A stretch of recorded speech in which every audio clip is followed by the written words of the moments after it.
Jacksonville Jaguars won on its 10th game in London, beating the Atlanta Falcons 23-7 at Wembley Stadium on Sunday as the 2023 NFL International Series kicked off. Calvin Ridley came back to haunt his old team, opening the scoring midway through the first quarter after latching onto a pristine throw from Trevor Lawrence for a 30-yard touchdown. A second-quarter meltdown from Falcons quarterback Desmond Ridder, consisting of 2 interceptions in successive pass attempts, one of which was returned for a touchdown, meant the Jaguars held a 17-point lead heading into halftime. Ridder somewhat made up for his earlier errors in Atlanta's first drive of the second half, connecting with his wide receiver Drake London for a touchdown. But the deficit proved too much for the Falcons, with London's attempted touchdown catch on 4th down late in the fourth quarter agonizingly out of bounds.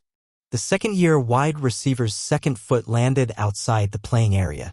With time running down, the Jaguars were able to make enough plays to wind down the clock and salt the rest of the game away for its second win of the season.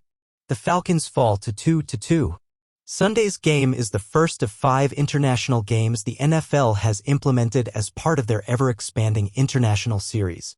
2 games will be played at the Tottenham Hotspur Stadium this month, the Jaguars traveling to play the Buffalo Bills and the Baltimore Ravens taking on the Tennessee Titans, before 2 games in Germany at the Frankfurt Stadium, where the Miami Dolphins will play the Kansas City Chiefs on Sunday, November 5th, and the Indianapolis Colts will clash against the New England Patriots a week later. Ever since Jacksonville begun playing games in London, the city has become a de facto home for the Florida team. The team's owner, Shahid Khan, is also the owner of London-based Premier League team Fulham. Sunday's game was the Jaguars' 10th in London, the most of any team in the NFL. They have played in every London series since 2013. As a result, it has built up a dedicated fanbase in the UK, many of whom made up the 85,176 in attendance on Sunday.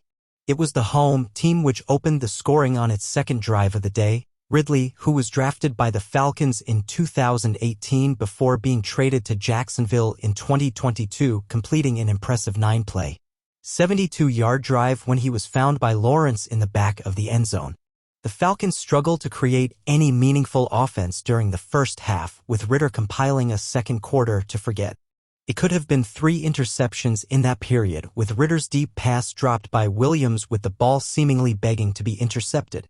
Second-year quarterback Ridder finished the opening half with a less-than-impressive line of statistics, completing 9 of the 14 passes he threw for 73 passing yards and 2 interceptions. However, things improved shortly after halftime for the Falcons, with Ridder finding London for a short touchdown pass to give Atlanta renewed hope. The touchdown seemed to spark the previously dormant Falcons offense into life, and in particular rookie running back Bijan Robinson, whose explosiveness and elusiveness got his team out of holes on multiple occasions. Although the Falcons were able to move the ball, they could not add to their scoreline, with Jacksonville the team creating further separation between the two via the boot of Brandon McManus.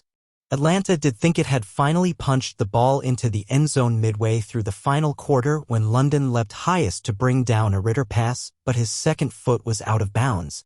With that, the Falcons' hopes of returning to Georgia with a win ended. The win was finally sealed when the Jags' defensive end Josh Allen got his 3rd sack of a monster game, causing Ridder to fumble the ball with it falling to one of his teammates. With the Jags also playing next week in London, it's a winning return for the UK's adopted team.